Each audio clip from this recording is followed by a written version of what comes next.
Welcome to Book Babble, I'm Dustin, and today we're going to go take a look at my best books of 2018. 2018 was a very interesting year for me. Midway through the year, I switched bookstores. I work for Indigo, and in my city we have two stores, a Chapters and a Kohl's. The Kohl's is considerably smaller, but moving to a smaller store gave me more opportunity to learn some really wonderful things. Interestingly enough, the store that I transferred to is actually closing as of this Saturday.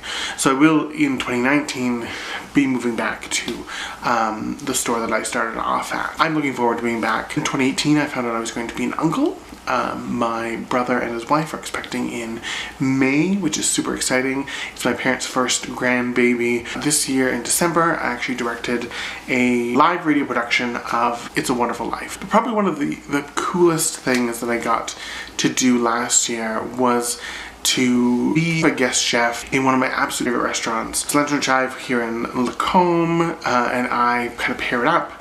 And we raised almost $2,000 for a high-needs elementary school library here in Red Deer, which is really, really fantastic. I've made some pretty wonderful friends this year, and I'm so appreciative, and I'm really looking forward to developing those relationships and seeing what new ones pop up. Enough of me blabbering, let's just talk about my top 5 books of the year. Hello, Editing Dustin here. I did also forget to mention that all of these books were sent to me by the lovely folks over at HarperCollins Canada. This is not a sponsored video by any means. They just were killing it with the books that came out this year. I have 4 of the 5. The 5th one my mom is actually reading right now. So the first book that I read in 2018, and one of the first books that I absolutely adored in 2018 was The Woman in the Window by A.J. Finn. Now, this book was described to me as being very Hitchcockian. We're talking very similar to his Rear Window. Rear Window is one of my favorite Hitchcock films. It's starring Jimmy Stewart and Grace Kelly. So I was just all into this book. This book I read in an entire sitting. I was so surprised to find out that A.J. Finn, this is his debut novel. It is an absolutely amazing thriller about someone who suffers from agoraphobia, who witnesses a crime and has to, deal with that. Absolutely stunning. I can't recommend this one enough. The next one that we'll be talking about is The Book of M by Peng Shepard. Something terrible has happened to the world, and people are starting to lose their shadows. Now, you might be thinking, well, that's silly. Who cares if you've lost your shadow? And I'd probably agree with you, but in this world, when you lose your shadow, you also start losing your memory. And eventually, you don't remember anything. And at first it's like, oh, okay, well, who cares? You're not going to remember your 5th grade teacher. But no, this actually gets a lot darker and a lot more interesting, because part of your memories that they're talking about is knowing how a doorknob works, or that fire is a bad thing, remembering how to eat. Those kind of really basic things that people remember and are misremembering. Just makes this a very fantastic book. There is a bit of a love story in here.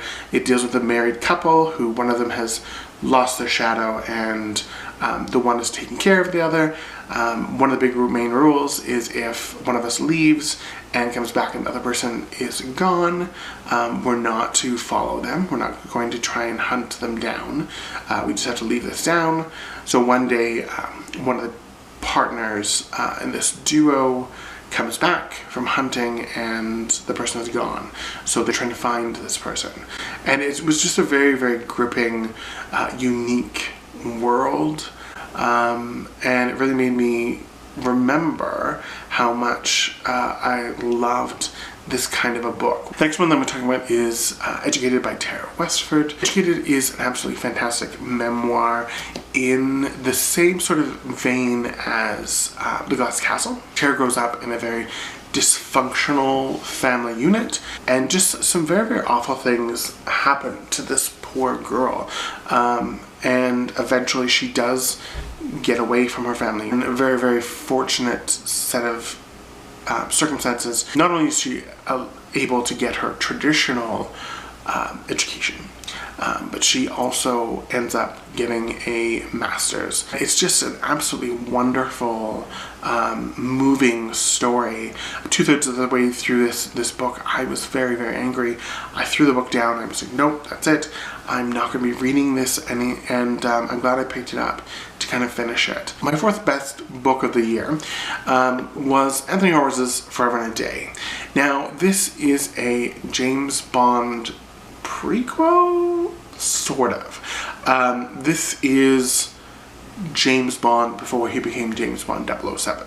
Anthony Horowitz has done such a fantastic job of continuing writing in that Fleming-esque style. I love the James Bond books. I know they're problematic, but there's just something about that international man of mystery that I absolutely adore. And the last book that I absolutely adored was The Perfect Girlfriend by Karin Hamilton. Perfect Girlfriend is an absolutely beautiful thriller that takes you on a bonkers roller coaster. I don't want to really go into this too much because I don't want to spoil anything, but basically what I will tell you is this is the story of someone who will go to any length to keep her boyfriend. Absolutely phenomenal read. I read this in a sitting. Just absolutely beautiful. The thing I also loved about this is it has a Canadian connection. The comics story actually happens in Whistler, BC, which I thought is really cool. So that's it. These are the books that I absolutely adored this year. I'd love to know, what is your favorite read of 2018? Let me know in the comments below. And from me to you, I hope your day is just tickety-boo. I'll see you soon.